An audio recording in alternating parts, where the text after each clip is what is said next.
ఓం శ్రీ గురుభ్యో నమ. హరి ఓం. సంస్కృతం నేర్చుకుందామా అనే శీర్షికలో మొదటి భాగం ఇది. దీంట్లో అసలు మనకు ఒక ప్రశ్న వస్తుందండి. ఏంటంటే అసలు సంస్కృతం ఎందుకు నేర్చుకోవాలి అనేటువంటిది ఒకటి. నిజానికి చెప్పాలంటే మరి సంస్కృతం కానీ పూర్వకాలంలో ఏ విద్య మొదలెట్టినా ఒక శ్లోకంతో మొదలెట్టేవాళ్ళు అండి. నేను కూడా ఇవాళ ఆ శ్లోకంతోనే మొదలెడతాను. జ్ఞానానందమయం దేవం నిర్మలం స్ఫటికాకృతిం ఆధారం సర్వ విద్యానాం హయగ్రీవం ఉపాస్మహే. ఇది హయగ్రీవుడి ప్రార్థన అండి. మనందరం చాలామంది చదువు అనగానే ఇది సరస్వదేవి వినాయకుడు అనుకుంటాం. వీళ్ళతో సమానంగా అసలు సంస్కృత విద్యాభ్యాసానికి ప్రధానమైనటువంటి దేవత హయగ్రీవుడు అండి. కొంతమంది హయగ్రీవ ఉపాసనను కూడా చేస్తారండి. అటువంటి హయగ్రీవుడిని పూర్వకాలంలో మేము చదువుకున్నప్పుడు పంచకావ్యాలు కానివ్వండి, వ్యాకరణం కానివ్వండి చదివేటప్పుడు ఈ శ్లోకం చదివి సంస్కృతం ప్రారంభించేవాళ్ళం. దాన్నే మనం కూడా ప్రారంభిద్దాం.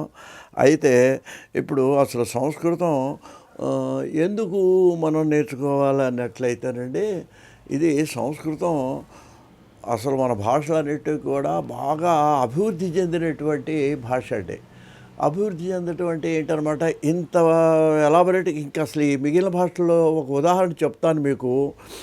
అన్ని భాషల్లో కూడా ఏకవచనం ద్వివచనమేనండి ఉన్నది. ఇప్పుడు పుస్తకములు, వృక్షములు, అలాగే ఇంగ్లీష్లో కూడా బుక్స్. కానీ సంస్కృతంలో ద్వివచనం అనేది కూడా ఉందండి.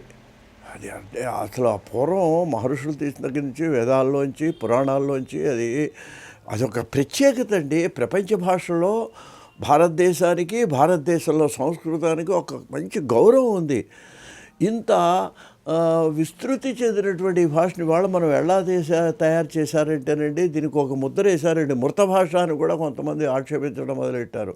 అబ్బాయి ఇప్పుడెక్కడండి, అది ఎవరు నేర్చుకునేవాళ్ళు లేరు, దానివల్ల ఉపయోగం లేదని కూడా కొంతమంది ప్రచారం చేస్తున్నారు.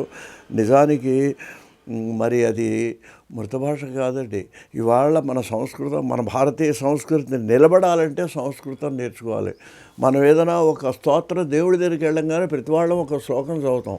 ఆ శ్లోకం తప్పు లేకుండా చదవాలంటే మనం సంస్కృతం చదవాలి. ఇవాళ భగవద్గీత, రామాయణం మనకు ప్రామాణిక గ్రంథాలు. దాంట్లో ఉండే విషయం మనకు ఏదో తెలుగులో వచనాలు చదువుతున్నాం అలా కాదు. కొద్దో గొప్ప మనకు ఆ సంస్కృతం కూడా తప్పులు లేకుండా చదివి కొంచెం అర్థం కావాలంటే మనం సంస్కృతం నేర్చుకోవాల్సిందండి. అంతేకాదండి, ఆ విభక్తి పరిచయాల్లో వాటిలో కూడా ఎలా ఉంటుందంటే సంస్కృతం ద్వివచనం అంటే ఇప్పుడు వృక్ష అంటే చెట్టు అనుకోండి, 2 చెట్లకు కూడా ఒక మాట చెప్పారండి వాళ్ళు. వృక్షవు అంటే 2 చెట్లు అని, వృక్షాహ అంటే అనేక చెట్లు. ఇట్లా బాగా ఆ భాష నేర్చుకోవటము కొంత కష్టమే. నేర్చుకున్న తర్వాత కలిగే ఆనందం చాలా ఉంటుంది. మన గ్రంథాలన్నీ ఎన్నో గ్రంథాలండి, పంచకావ్యాలన్నీ సంస్కృతంలో ఉన్నాయండి. కాళిదాసు రాసిన. ఇవాళ మనకు ఆంగ్లంలో షేక్స్పియర్కి ఎంత గౌరవమో మనకు సంస్కృతం, మన సంస్కృతిలో కాళిదాసుకి అంత పేరు. కాళిదాసు రాసిన గ్రంథాలన్నీ మరి సంస్కృతంలోనే ఉన్నాయి. అబ్బా కష్టమేమోనండి అంటే మరి భోజన కాలంలో అందరూ మాట్లాడేవాళ్ళండి సంస్కృతంలో. ఆడవాళ్ళు, పిల్లలు, సేవకులు, అందరూ సంస్కృతంలో మాట్లాడేవాళ్ళట. మరి కష్టమైతే వాళ్ళందరూ ఎలా మాట్లాడేవాళ్ళు అని కారణం. ఇంకా కొంతమంది ఉందండి, మన వాళ్ళు ఇంటర్మీడియట్లో మేము సంస్కృతం నేర్చుకుంటున్నారు. కానీ అది నేర్చుకోవడం కాదండి. వాళ్ళు తెలుగు తీసుకుంటే ఎక్కువ మార్కులు రావని సంస్కృతంలో ఏదో భవతే అని ఇచ్చి మిగిలిన 2 చెప్తారు. భవతః భవంతే అని రాయంగానే లెక్కలకి వేసినట్టు మార్కులు వేస్తారు. అంటే సంస్కృతం సెకండ్ లాంగ్వేజ్ చేస్తే మార్కులు ఎక్కువ వస్తాయని వాళ్ళు ఇంటర్లో సంస్కృతం నేర్చుకుంటున్నారు. కానీ అదేదో సంస్కృతం నేర్చుకొని వాళ్ళు ఉద్ధరించింది కానీ దానివల్ల వాళ్ళకు సంస్కృతం వచ్చింది కానీ నాకు తెలిసినంత వరకు ఏమీ ఆ పిల్లలు నేను అనేక మందిని చూశానండి. ఏ ఉపయోగం అక్కడ మనకి కనపట్టలేదండి. మరి ఇంకో విశేషం ఏంటంటేనండి, మరి దీన్ని భాషా సురమ్య గైర్వాణి అని ఒక సామెత ఉందండి. దాన్ని రకరకాలుగా వాడచ్చండి. భాషాసు అంటే భాషల యందు సప్తవిభక్తి, రమ్య అందమైనది సంస్కృతము. ఇంకో రకంగా చెబితే భాష ఏకవచనం చేసుకుంటే సంస్కృత భాష సురమ్య మిక్కిలి అందమైనది అని ఇట్లా ఎన్నో రకాలండి. కృష్ణదేవరాయలు ఆయన మన ఆంధ్రదేశాన్ని పరిపాలించాడు. అష్టదిగ్గజాల్ని మనం ఆదరించాడు. అటువంటి వాడు కూడా ఆయన ఒక మాట అన్నాడండి, జనని సమస్త భాషలకు సంస్కృత భాష అని చెప్పి ఆయన ఎంతో సంస్కృతాన్ని మెచ్చుకున్నాడు.